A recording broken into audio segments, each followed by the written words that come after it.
Electromania. Voilà, bonjour à vous, chers geeks et geekettes. Aujourd'hui, journée un peu spéciale, enfin une après-midi spéciale, étant donné que je vais me rendre à quelques kilomètres d'ici, chez le plus grand distributeur, on peut dire, de Suisse romande, de tous les produits geeks, la pop culture, tout ce qui concerne les licences actuelles, Naruto, One Piece, Dragon Ball. Euh, Bien d'autres, hein, ou encore des licences, vous verrez, un peu plus vieilles, mais où ils vendent encore des choses. Quand je suis déjà allé une fois, donc je me rappelle avoir eu tout un étalage encore de Saint Seiya, parce que vous savez que j'aime cette licence. Il a aussi du Goldorak par exemple. Il a énormément de produits dérivés en tout genre, liés encore à des licences comme Sailor Moon par exemple, One Punch Man, Hero Academia et des choses encore plus récentes.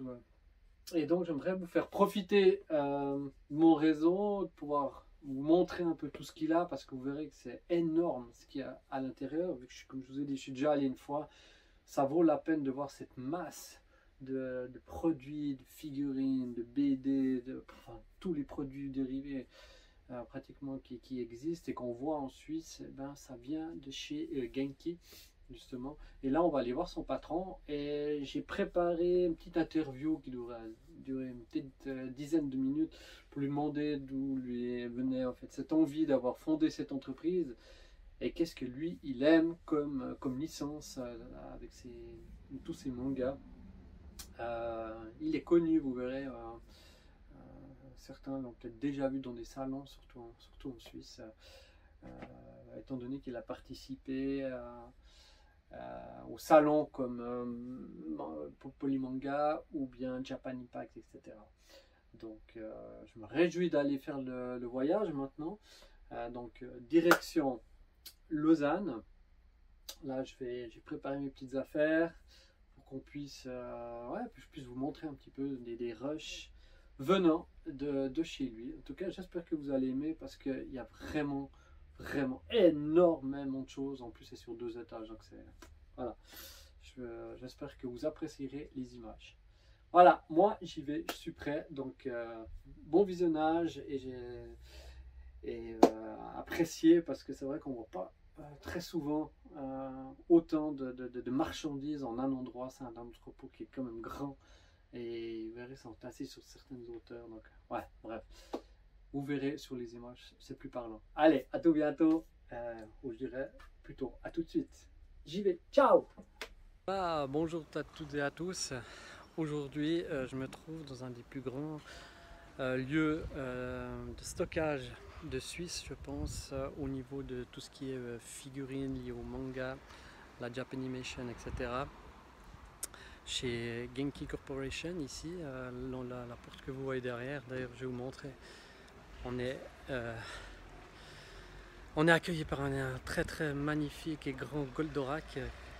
Vous le verrez tout à l'heure, qui est vraiment splendide. Je fais rapidement une petite vidéo, moi ça vaut la peine. Vous verrez la masse de cartons qu'il y a, de figurines, de goodies dans tout genre. C'est absolument gigantesque parce qu'il fournit dans pratiquement toute la Suisse, dans les magasins spécialisés, grandes surfaces, etc. Voilà, je ne vais pas m'attarder plus longtemps. Vous verrez des petites vidéos 3-4 minutes où je me suis promené un petit peu au milieu du stock. Voilà, j'espère que ça vous fera plaisir. Allez, on y va. Bonne visite aussi à vous.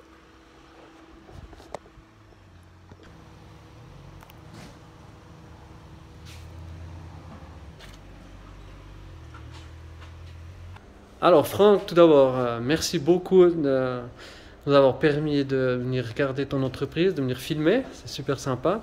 On connaît Franck en Suisse romande, hein, mais si tu pouvais nous brosser un petit peu ton portrait en 1 minute, qu'est-ce qu'on pourrait dire de toi?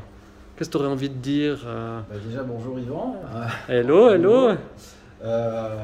Que dire sur moi? Je suis un vilain petit Français. Je suis arrivé en Suisse il y a bientôt 23 ans. Je rentrais du Japon, je rentrais d'une année d'études au Japon. Ah ouais. Et je me suis fait engager chez un éditeur distributeur, éditeur de manga et de DVD tirés de l'animation japonaise à l'époque, pour faire des traductions. Puis, en tant que responsable des ventes, je suis devenu gérant et j'ai créé cette petite entreprise qui s'appelait à l'époque FB Distribution, qui est sortie d'un garage à vélo il y a 16 ans bientôt. 16 ans déjà. Il y a 16 ans. Ok. Et puis bah voilà, au débarrage, c'était une passion pour Senseiya, pour les Chevaliers Zodiac.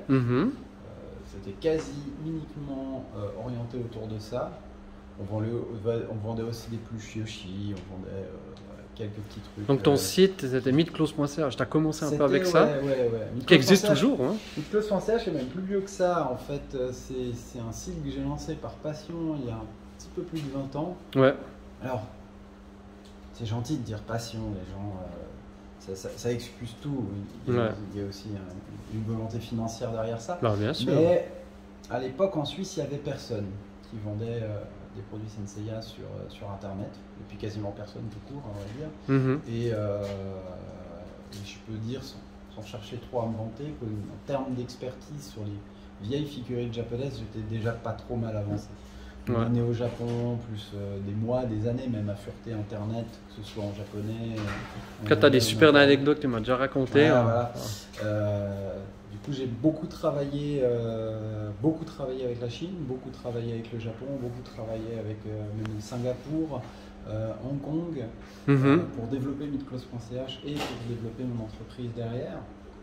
Donc, des producteurs, des marques, des stockeurs, des gens un peu comme moi, partout sur la planète à l'époque, il y a 20 ans, qui achetaient chez Bandai ou chez des grossistes Bandai, des distributeurs Bandai, et puis qui mettaient dans leur cave, et puis qui vendaient. En fait, c'était la distribution de l'époque. Ouais. Aujourd'hui, ça s'est professionnalisé. Il y a toujours un peu ce côté bonne enfance, côté familial, les gens qui se connaissent, etc., sur ces licences. Ouais. Et là, je ne parle pas uniquement de Senseiya, je parle de toutes les licences qui aujourd'hui ont un effet à la fois populaire et nostalgique. Ça peut être Dragon Ball, ça peut être Star Wars, Star Trek, ça peut être même Disney. Toutes ces licences qui passionnent et qui ont un côté à la fois vintage, avec des vieux jouets, avec des vieux programmes qui aujourd'hui n'existent plus, ou peut-être ont été censurés, ont été modifiés, ont été redoublés. Et puis avec cette partie New Age, donc des produits maintenant sous licence officielle qui sont fabriqués ces jours même, tirés de ces anciennes licences. Donc là, on parle d'éditeurs étrangers aux éditeurs japonais d'origine qui vont aller acheter les droits directement au Japon pour faire leur production exclusive pour l'Europe, pour la France, pour l'Espagne, pour l'Amérique du Sud. Chacun son territoire, chacun sa spécialité, chacun sa production. Ouais. Il y a des gens un peu gourmands qui achètent des licences pour le monde. C'est pas le cas de la Suisse, mais enfin voilà. Donc, et si tu devais te définir tes licences préférées, t'es allé au Japon aussi un peu pour ça, parce que tu as été baigné aussi un petit peu là-dedans, mais tu es allé pour d'autres raisons qui t'a fait aimer ce... Je suis tombé dans la marmite, mais j'étais extrêmement mauvais élève à l'école. En France, on appelle ça une voie de garage. Je suis parti faire un apprentissage de vente. Et c'est parce que j'ai eu la chance de tomber sur un magasin de jeux vidéo qui importait du manga. C'est ça. La langue. Alors, j'ai toujours été fan, Dragon Ball, Senseiya, Orange Road, Maison Ikoku, etc. De tous ces vieux mangas. Mais c'est la langue japonaise qui m'a transporté jusqu'au Japon, qui m'a fait reprendre mes études, qui m'a fait m'accrocher, arriver là-bas, faire ma licence, et puis bon, atterrir en Suisse par la force des choses. Voilà. Mais c'est pas le manga. D'accord. Arrivé au Japon, j'étais plus heureux des hommes, et oui, après quelques semaines, j'ai commencé à chercher des magasins de vieux jouets, parce qu'à l'époque, c'était plus du tout à la mode, et du coup, on me regardait un peu comme un extraterrestre quand je disais que je cherchais des figurines Dragon Ball, par exemple. Ah ouais. Donc, faut vraiment comparer. Ce qui est devenu incomparable, c'est le Tokyo ou le Osaka de 2023 avec celui de 1999-2000, c'est pas d'étrangers dans les rues, quasiment pas. Ouais. À Tokyo, il y en avait déjà, mais vraiment très peu. Et puis des zones extrêmement denses sur lesquelles il y avait effectivement quelques magasins spécialisés, mais qui ne ressemblaient pas du tout à ce qu'on trouve aujourd'hui. La figurine était très peu répandue. D'accord. Les goodies, c'était toujours les mêmes magasins qui les avaient, etc. Aujourd'hui, ouais, ça a bien changé. Hein. Oui, aujourd'hui tu vas à Tokyo. J'ai fait des petits montages vidéo de ces. Ouais, il y en a partout. Il y en a partout. Il y a les grandes rues qu'on a connues à l'époque qui sont toujours aussi blindées, mais il y en a partout et dans toutes les villes du Japon. Toutes les grandes villes en tout cas. Voilà, donc Franck, là je vois que tu as des très très belles choses derrière, tu peux nous présenter parce que je crois que tu es assez fier de ce Goldorak. Hein. Je crois que c'est de ça dont tu voulais parler. Eh ben oui, c'est moi qui ai envie d'en parler, tout à fait. Ok, donc ça c'est... Goldo, c'est... il faut savoir déjà c'est l'idée d'un employé. C'est l'idée de Pierre-André, qui travaille chez nous depuis 2 ans maintenant. D'accord. Qui est quelqu'un de très populaire, qui discute beaucoup, qui va beaucoup sur les salons et qui, un jour, a pas mal discuté avec le patron de Jungle, de cette entreprise japonaise. Et l'une des premières choses qu'il m'a dit en arrivant chez nous, c'est « Écoute, il faut qu'on travaille avec Jungle ». Ok. Donc pour ceux qui ne savent pas, Jungle, donc une entreprise. Donc Jungle, c'est un très très vieux producteur, un distributeur aussi au Japon qui a déjà bien quelques années, qui est situé à Osaka. Aujourd'hui, ils ont 4 immeubles, si je ne dis pas de bêtises. Oui, c'est actuellement l'un des plus anciens magasins de vente de produits d'occasion au Japon. Donc ils ont oui, ils ont aussi de l'occasion. Hein. Ils ont beaucoup d'occasions. Ils font beaucoup d'occasions. Ils ont une expertise très avancée sur les produits d'occasion. Mais en parallèle, ils ont leur propre production. Donc ça, c'est quelque chose qu'ils ont lancé il y a déjà quelques années. La marque Jungle, sachant qu'ils en ont d'autres. Hein. D'accord. Mais la marque Jungle est associée à des auteurs qu'ils connaissent directement. Donc le patron de Jungle connaît par exemple Tsukasa Ojo. Ok. Qui est l'auteur de City Hunter, de Nicky Larson. Mais aussi, là on parle de Goldorak, Grandizer, UFO Grandizer. Donc ce qu'il faut savoir, c'est que quand ils prennent les droits au Japon, ils ont le droit d'exporter. Donc c'est pas une figurine sur laquelle c'est marqué ne peut être vendue qu'au Japon. Celle-ci, on a non seulement le droit de l'importer, donc ça c'est un droit qui est inhérent à la Suisse, mais eux ont le droit de nous l'exporter. Et donc ce qu'on a décidé ensemble, c'est de lancer une production de 100 exemplaires et pas un de plus de cette version de Goldo. Donc, qui est un moule qui a déjà été utilisé, tu l'as vu, qui a été produit 5 ou 6 fois avec, avec des couleurs différentes. Simplement, comme 100 pièces, c'était pas forcément suffisant pour avoir un modèle exclusif, t'imagines bien, avec, je sais pas, le drapeau suisse dessus par exemple. On leur a demandé qu'est-ce qu'ils pouvaient faire en échange pour nous.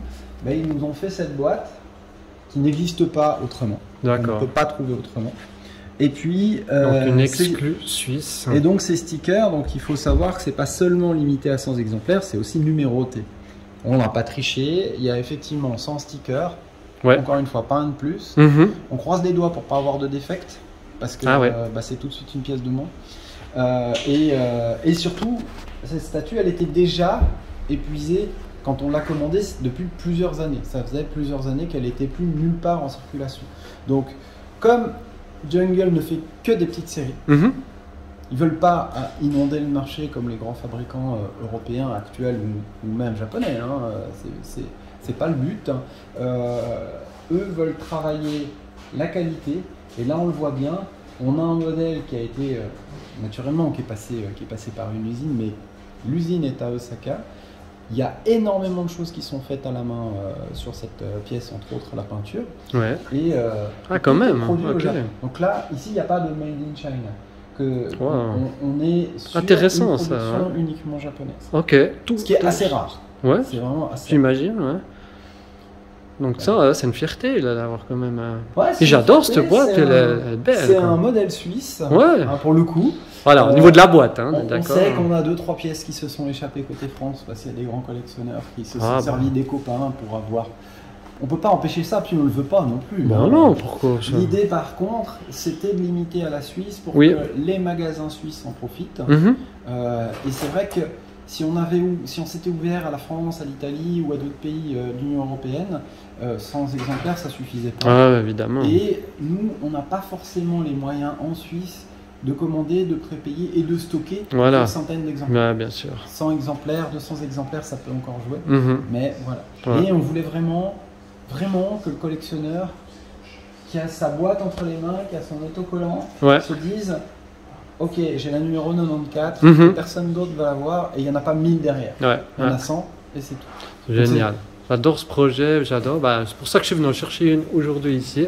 Donc, ouais, génial quoi. Magnifique. Et puis, il ne te reste plus beaucoup, comme tu me le disais. Exactement. Tandis qu'on est d'accord, juste pour parler très très rapidement de celui-ci, ça c'est vraiment quelque chose de beaucoup plus de Abbey Style. Hein. C'est juste Abyss bien. Style, oui, c'est le modèle Abyss, Ça c'est beaucoup plus c'est répandu. le premier qui est sorti depuis plusieurs Mais années il est joli, en hein. PVC en Europe et d'ailleurs le premier sorti d'une véritable manufacture française. Alors il est produit en Chine naturellement. Voilà, ouais, ouais. Mais c'est vrai que ça vient de France de base. Voilà, il a une pose Ouais. assez dynamique qui prenait un risque hein, quand même parce que c'est pas une pose qu'on voit partout. Mhm. Personnellement, j'apprécie beaucoup, j'aime beaucoup ce qu'ils font aussi, et là ils se sont pas ratés. Après, bon, le problème qu'on a aujourd'hui avec Goldorak, c'est que les droits vont être bloqués pendant 3 ans. Ah ouais. Donc l'avait dit. bientôt ces produits vont disparaître et pendant 3 ans, il n'y Mhm. aura plus de produits Goldorak, à l'exception d'une marque dont je vais taire le nom, mais que tout le monde connaît. D'accord. Et dernière chose, parce qu'on pourrait parler de beaucoup de choses, mais c'est vrai qu'on s'est focalisé un petit peu sur Goldorak. Et là, on voit vraiment un Goldorak, je ne sais pas si on peut dire à taille homme, Alors, on peut qui est pas l'appeler- absolument... voilà, on peut pas l'appeler taille réelle. Non, parce hein, que mais- on rentrerait pas dans l'immeuble. Je l'ai déjà filmé, mais il est splendide. Et là, Mais je c'est crois un que c'est lifestyle. encore quelque chose de plus exclusif que ce qu'on vient de discuter là. Voilà, Tu peux alors, nous en dire aussi un tout petit peu plus? C'est à nouveau une production Jungle, donc toujours sous licence. Ce qui est rare en la matière, c'est qu'aujourd'hui, ce qu'on appelle les life size, ce que tu vas trouver sur le marché, Mhm. et parfois même dans des grandes surfaces, ce ne sont que des faux. D'accord. Tu vas trouver des life size de One Piece, des life size Mhm. de Dragon Ball, qui pullulent aujourd'hui dans les grandes surfaces en France et même en Suisse malheureusement, des gens qui se font mousser avec ça. Ce ne sont que des produits non officiels, donc c'est des produits qui volent les licences, qui volent littéralement leurs auteurs et toute la chaîne. Voilà, c'est ça. Qui est Ça, c'est normalement intéressant à le rémunéré à soulever, ouais. Donc nous, personnellement, on trouve ça non seulement très injuste pour les auteurs et pour toute la chaîne qu'on respecte, parce Mhm. que sans eux, on n'aurait pas de travail. C'est C'est ça. notre métier hein, Mhm. qui est Ouais, on floué. parle pas assez des Euh, créateurs, du droit d'auteur, etc. ouais. Et quelque part, on en veut aussi aux géants de la grande distribution, et je vais pas les nommer, mais de toute façon, les gens le savent, qui n'hésitent pas à acheter ces produits bon marché, hein, parce qu'on trouve des life size entre 3 et 6 000 euros assez facilement. Alors, je dis bon marché, mais Ouais, pour un supermarché, c'est pas grand chose. Mhm. Eux se font une réputation grâce à ça. Ils vont aller gagner des j'aime sur Facebook, sur les réseaux sociaux, des gens qui vont se renvoyer les photos puis qui vont aller dans le supermarché grâce à ça. Et on trouve ça vraiment injuste. Alors c'était un peu un j'accuse et je sais que je diverge beaucoup de ta question. Alors, pour répondre à ta question d'origine, donc Jungle a fait quelques pièces, quelques exemplaires, et là on parle peut-être même pas d'une dizaine de Goldorak. Oui. Il a été produit au Japon, uniquement au Japon, à l'origine uniquement pour le Japon, et ils se sont mis à l'exporter sans même trop s'en rendre compte parce que il y avait de la demande. Mais là, on parle. Parce que juste pour la petite histoire, on est d'accord qu'en Europe, il y a encore eu plus de succès sur la licence Ouais. Goldorak qu'au Japon. On va pas refaire toute l'histoire, mais c'est Ouais. vrai que ceux qui connaissent pas, c'est quand même Goldorak intéressant de le Goldorak dire. n'est pas très apprécié ni au Japon ni en Italie parce que. Parce qu'Alcor, il a été mis Parce aussi. qu'Alcor a été mis au second degré, voilà. alors que c'était le héros de la série précédente On est d'accord. qu'on n'a pas connu chez nous. Exactement. Donc ils se sont mis à l'exporter sans même s'en rendre compte. Ils n'en ont pas exporté beaucoup parce que naturellement ça vient par container en bateau et c'est déjà plusieurs milliers de francs juste pour une pièce. On parle uniquement Ah du ouais. transport. Ouais. Donc je te laisse imaginer le tout, sachant que c'est... Ouais, ça on oublie, hein, les frais d'importation, c'est monstrueux. C'est des productions uniques qui sont faites à la main sur demande des clients. Et malgré ce qu'on peut s'imaginer, le produit vient en 2 pièces, c'est-à-dire que tu as une énorme case, une énorme boîte, un coffrage en bois, dans lequel tu as toute la statue, sauf la tête, qui est à côté protégée. Oui. En fait, tu clipses la tête par-dessus, là on l'a mal clipsé, tu le vois d'ailleurs, et ben, il vient comme ça. Donc c'est pas quelque chose qui vient en pièces détachées dans plusieurs cartons, et non, ça coûte très cher. C'est assez risqué de transporter ça, parce que tu peux le casser au passage, tu peux l'abîmer. Nous on est très chanceux, il n'y a pas eu de casse du tout. Ouf. Et de nouveau, à cause du blocage des droits, pendant 3 ans, ben, des pièces comme ça on n'en verra plus nulle part. On a eu la dernière, donc pour information, il y en avait encore 2, peut-être 3 le soir où on a passé la commande, et on n'a pas pu avoir les autres. On en a eu. Donc en Suisse on a une. Très bien. Non, puis il est magnifique. Il est joli. Ah, ouais. Je l'avais déjà vu dans la boutique par le biais d'une vidéo que Steph nous avait fait, que tu connais bien. Et je l'avais vu, mais c'est le même, parce que c'est le même. Hein. Évidemment, ils en ont fait qu'un des Goldo taille.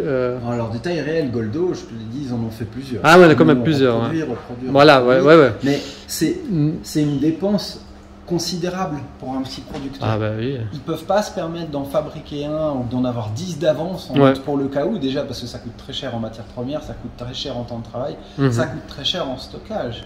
N'oublions pas, le Japon, Osaka, c'est l'une des places les plus chères du monde en termes de loyer. C'est comparable à la Suisse, très largement. Donc on s'amuse pas à stocker ces produits-là par 10. Ils en ont un, ils en ont deux, de temps en temps ils en ont 3 parce que peut-être ils sont entre 2 productions et puis que ça va partir. En réalité, moi je ne sais pas si j'ai eu la pièce d'une personne qui l'a annulée, ou je ne connais pas l'histoire complète, je n'ai pas posé la question à vrai dire, de cette statue, mais nous on a profité de l'import de nos 100 pièces pour le faire venir. Je pense quelle riche idée. Tout seul ça n'aurait pas été réalisable économiquement. D'accord. Moi, en tout cas, elle est magnifique et puis elle trône bien ici devant ton antre. Hein. C'est vraiment génial d'avoir ça, quoi. Est-ce que tu es intéressé à voir notre prochain projet?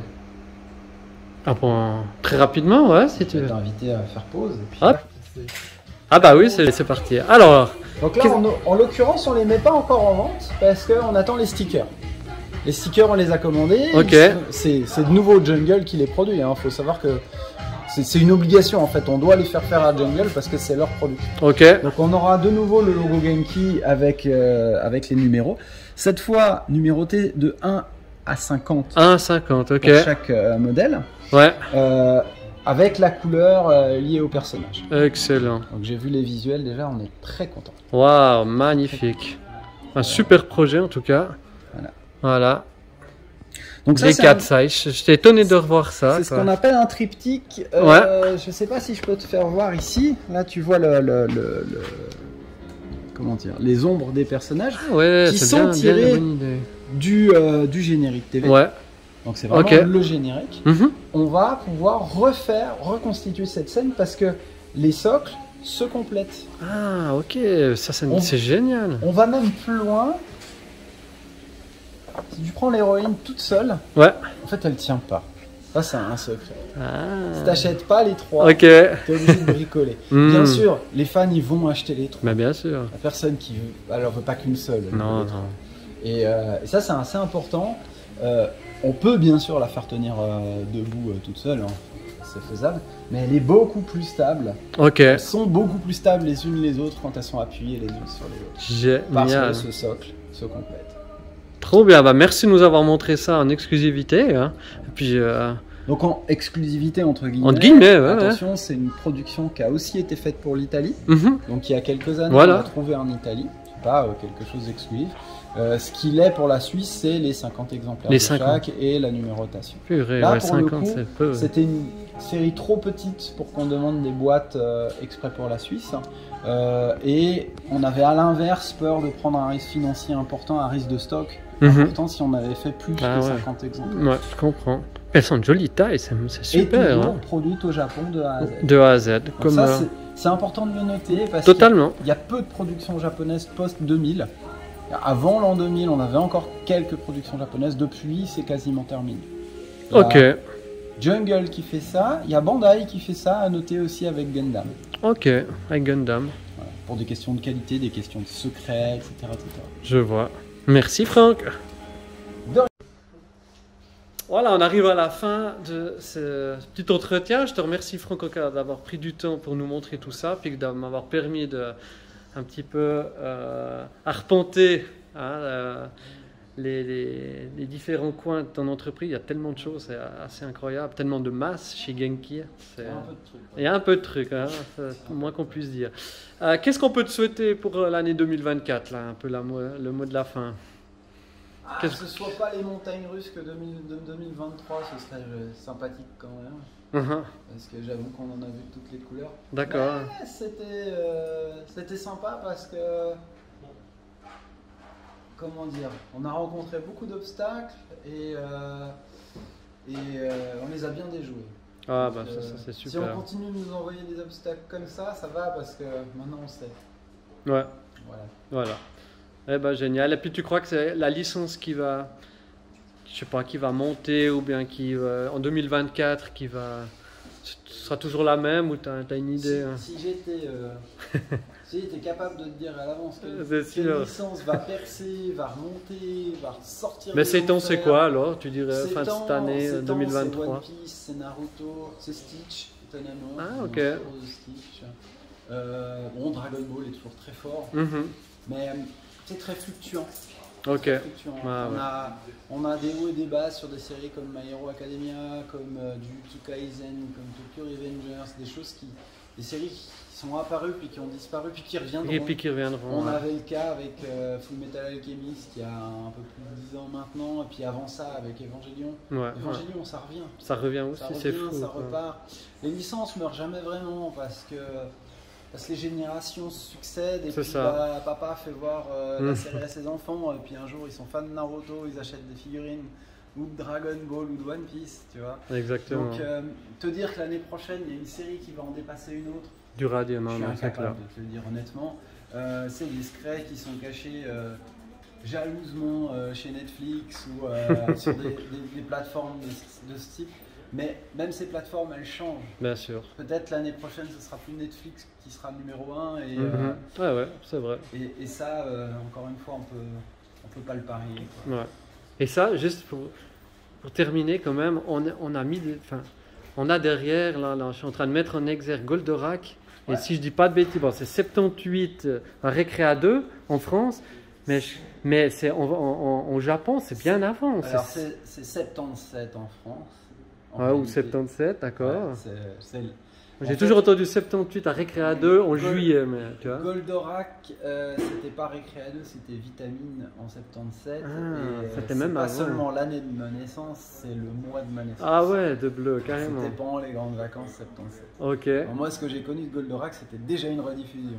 Aïe, aïe, aïe. Voilà. Et puis là, je suis en train de filmer et on remonte du Goldorak. Je trouve ça assez incroyable. Plus de 40 ans, 45 ans après. Enfin, là, un peu moins, mais au Japon, ça fait plus de 45 ans du coup. Puis là, on en parle et l'année prochaine, une nouvelle série. Ah ouais. Puis là, il y a eu un jeu aussi, des Français qui ont fait un jeu sur presque toutes les dernières consoles, etc. Ouais. Je sais pas ce que ça vaut, mais bref. Mais c'est assez incroyable, comme je trouve, pour l'anecdote de la fin. Avec une jolie jaquette. Exactement. En tout cas, la jaquette. Voilà. Mais en tout cas, le meilleur pour toi, pour ton entreprise. Et puis nous, je sais qu'on se verra sur des salons.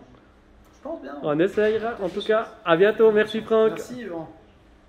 Voilà, me voici revenu de mon petit périple de cet après-midi.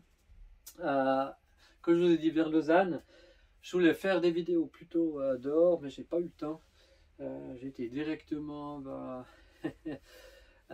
été abordé par un de ses employés qui m'a fait directement venir. Et puis à la fin, là il faisait nuit, puis froid.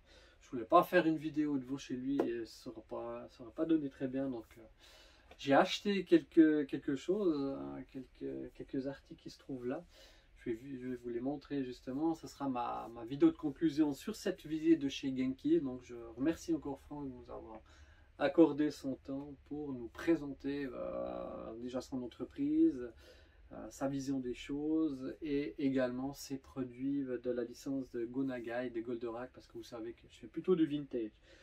Bref, je vais vous montrer quelques articles que j'ai achetés chez lui, ça va aller assez vite. Je ne vais pas ressortir les mains vides, mais c'est plutôt plus pour mes enfants, pour les petits cadeaux. Cette figurine, là c'est tout des SH Figuarts, par exemple ici Sakura Haruno. Voilà. Là, pour ma fille Sailor Moon, aussi en SH Figuarts, pour ceux qui ne connaissent pas, donc c'est des figurines vraiment articulées qui sont très, on va dire, fidèles à l'animé. Et là, deux de Dragon Ball. Là, j'ai Krillin et puis Thalès ici. Des belles figurines, toutes articulées, neuves, hein, évidemment. De chez Bandai Tamashii. Alors, mon gamin, il est fou de ça. Je sais pas si vous aimez aussi les SH Figuarts, mais c'est vrai qu'on peut leur donner certaines postures qui sont vraiment très proches du dessin animé. On peut faire des stop motion aussi avec. Vraiment, c'est des très... Je trouve que c'est des très belles figurines pour la plupart, où il y a beaucoup de points d'articulation qui sont pas forcément hyper visibles sur toutes. Il y en a celles qui sont mieux faites que d'autres, mais je trouve qu'en général, c'est des belles figurines, plutôt pour des collectionneurs, parce qu'effectivement, pour les mettre dans les vitrines, par exemple, pour leur faire la plus belle dépose, c'est vraiment l'idéal. Voilà pour ces SH Figuarts. Et moi, j'ai ramené aussi un petit coffret, et pas des moindres. Donc, vous l'avez vu dans la vidéo que Franck a présentée. Je me suis ramené un de ces petits coffrets. J'ai pris, vous voyez, comme il l'a présenté, donc fabriqué par Jungle au Japon, donc 100% japonais au niveau de la production. La boîte qu'il a fait exprès pour le marché suisse, et j'ai pu choisir mon numéro, enfin ce qui restait, le numéro 80, voilà, numéro de mon année de naissance, qui représente quelque chose pour moi. Je trouvais intéressant, mais bon, c'est pas tout, mais c'est vrai que la boîte déjà en jette, on voit que c'est vraiment une boîte de luxe, je trouve. Si vous êtes d'accord, on va vite l'ouvrir pour voir à quoi ça ressemble. Je vais mettre le tabouret là parce que c'est vrai que je n'ai jamais eu. Enfin, je l'ai vu en vitrine comme vous, mais je ne l'ai pas eu entre les mains. Donc, on va l'ouvrir délicatement. Voilà. Hop. Tac. Ah, tu tombes pas. Et puis la belle bête. C'est pas, ouais, comme vous avez pu voir, c'est pas quelque chose de scellé hein, au niveau de la boîte. Ah, par contre là, voilà, je vais pas conserver ça. Le voici, le voilà, le Goldorak. Alors, je vais vite me munir d'une paire de ciseaux. Enfin, on a trouvé des ciseaux, donc on va enlever la petite élastique. Oups, c'est là. Voilà. Ah, il est beau. Ah, il est brillant. Belle couleur. Hop. Et le voici, le voilà. Regardez-moi ça. Là, je vous avais déjà fait des plans rapprochés. Je vous en refais un ou deux. Mais là, franchement, je suis content. Ah ouais, c'est pas très lourd, hein, parce que je pense qu'à l'intérieur, c'est un petit peu du vide. Mais elle donne vraiment bien. Et là, vous voyez, on peut bouger les points. Voilà.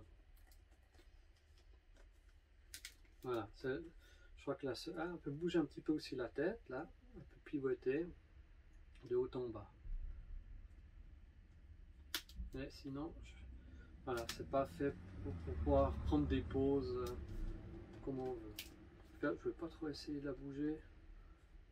On dirait qu'on pourrait bouger un petit peu. Je vais peut-être demander à Franck avant, pas.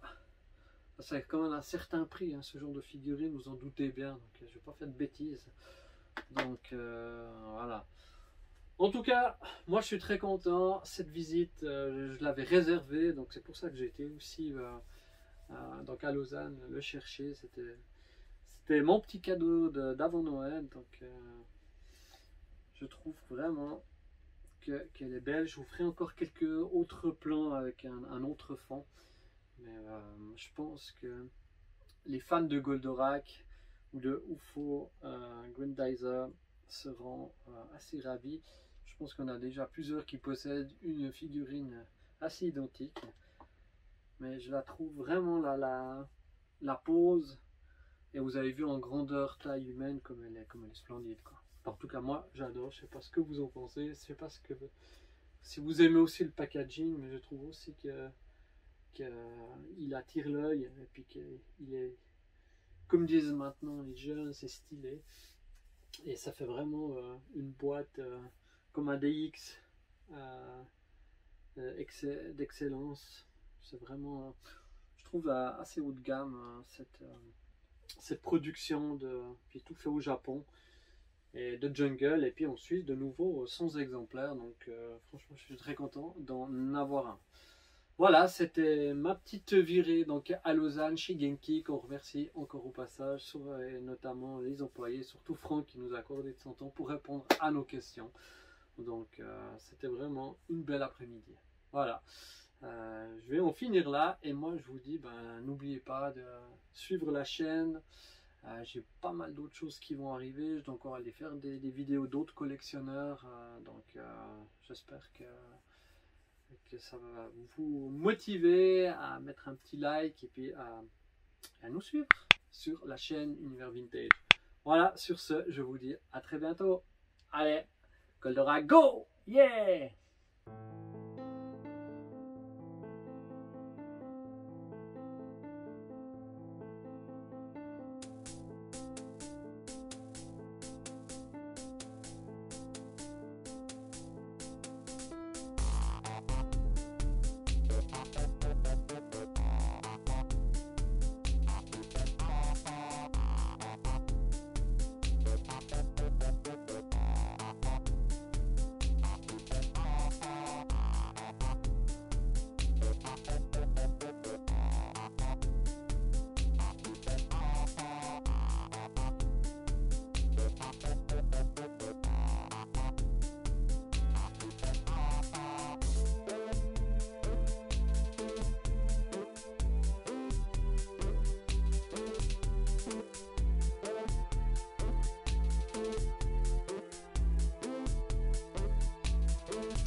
Par le pouvoir du crâne ancestral.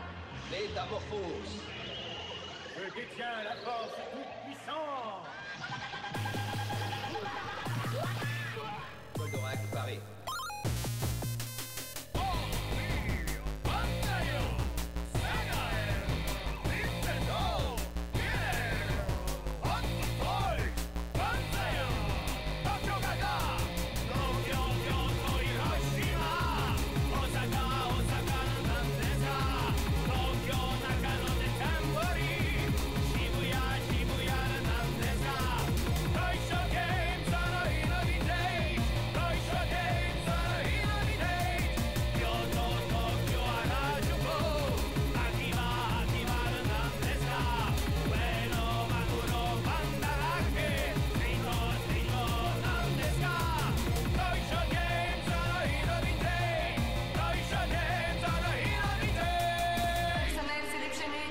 Toys and Games in the Vintage.